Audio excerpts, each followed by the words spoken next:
This is my first time doing this, but yeah, we're gonna break down the Have a Nice Day lick. So let's just jump straight in. So first bar, it has kind of a 3 or 2/3 kind of feel, right? Except the first one, yeah. So it goes flam, right? That second right hand is a shot, right? And that last left is a downbeat of 2, right? So 1 and a 2. From there, we're gonna start on the next and, right? 2 and that's gonna be a blue cheese. If you don't know what blue cheese is, it's just a right and then a left flam, then a left, right? It's natural decay on the left, right? And then it's a tap on the second right. Yeah, so far it's right, and that's on the downbeat of 3, right? The next is just an 8th note. Then we have 6-tuplet, right? Except we're not going to accent the first partial. We're going to accent the second partial. Right, so it has a nice second partial accent, right? So the whole first measure is sweet. And then I'm going to show the music right here. Yeah, so there will be music on the screen. Okay, so now let's get to the second measure, right? So we just finished with, right? Next we have a triplet flam, right? That's also a natural decay, right? So have your hand nice and open. And that flam should still be very distinguishable, right? It should still have a low tap, a high accent, even though it's natural decay, right? Then we have to get ready for those 2 buzzes, right? So triplet, 2 yen, right? Then we wait, right? So it goes 2 en. Right, so really feel that first, right? Then after the en, right? Then we have triplet 1, right? 4 en 1. So in total, the second measure is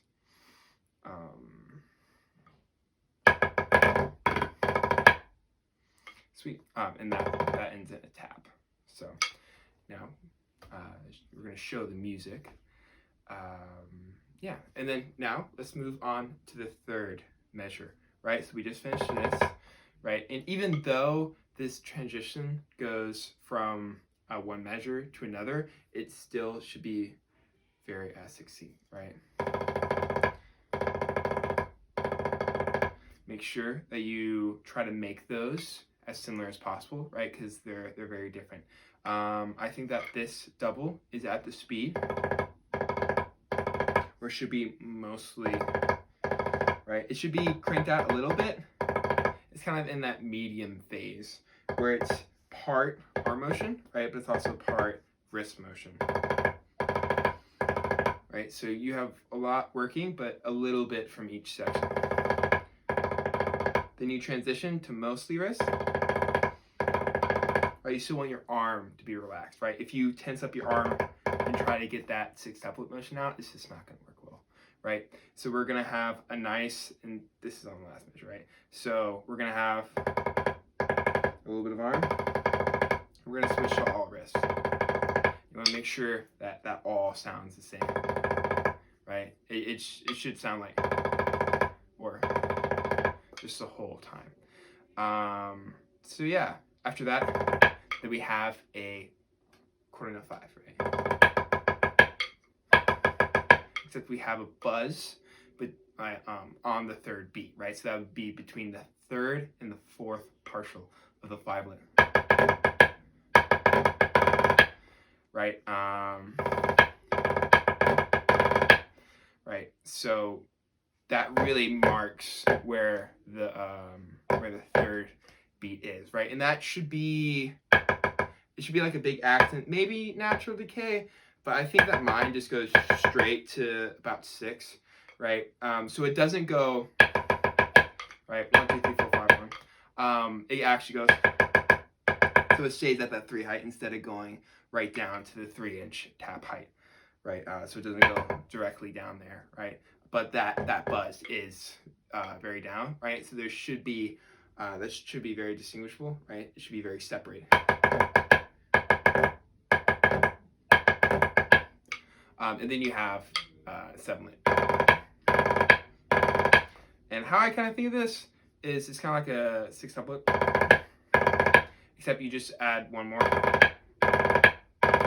Right, so it's just a little faster, right? Just focus on trying to get that right hand. Right, and that is the third measure. Now we're gonna go to the fourth measure, right? So we just finished this, right? The next is on the and of 1, right? So yeah, that's just right hand, flam, flam, tap, right? It's not really very complex. Just make sure that you have that nice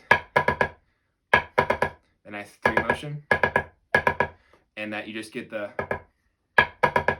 and that's only flam, flam, tap, right? So your right hand only plays 2 little grace notes. Right, then you put your right hand forward. Right, so really try to get the bottom as much as you can. But remember know that the further you go away from the rim, the more that you have to go to it, right? So it should be a little close to the rim, right? Because that's going to be your next hit. Right, and then right on that, you should be going through that thumb twirl motion, right? So if you've never done a thumb twirl, just know that you go around the thumb, right? So what I usually do is I just think of curving my thumb up, right? So then I have a nice vertical axis to go around, right? To rotate around, right? So I put that thumb up, right? I clear the way for the stick to go, and then I push with these 2 fingers, mostly the middle finger for me. I just push, right? And then that sends it in motion to go around the thumb, right? Sends it in motion to go around the thumb, and then you catch it, right? So that's just something that you'll have to work on in your own time if you don't know how to do that. It takes a little bit to get, but just like everything else, it comes with muscle memory, and it'll get easier as you do it, right? So, right, so, yeah, so, accent, flam, flam, tap, butt, right? You're gonna hit the butt of the stick, so that's on the E, right?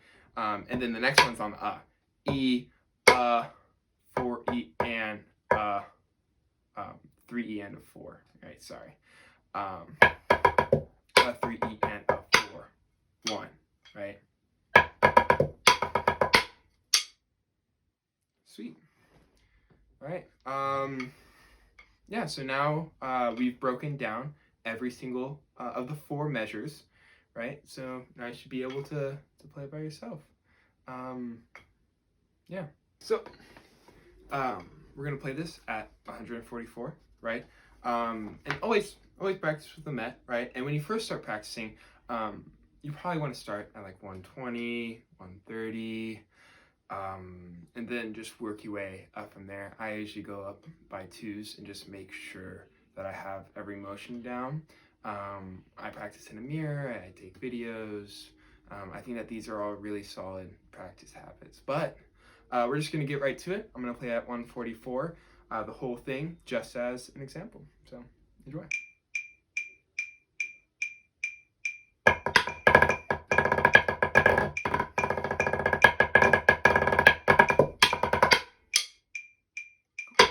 So I hope you enjoy. Yeah, have a nice day.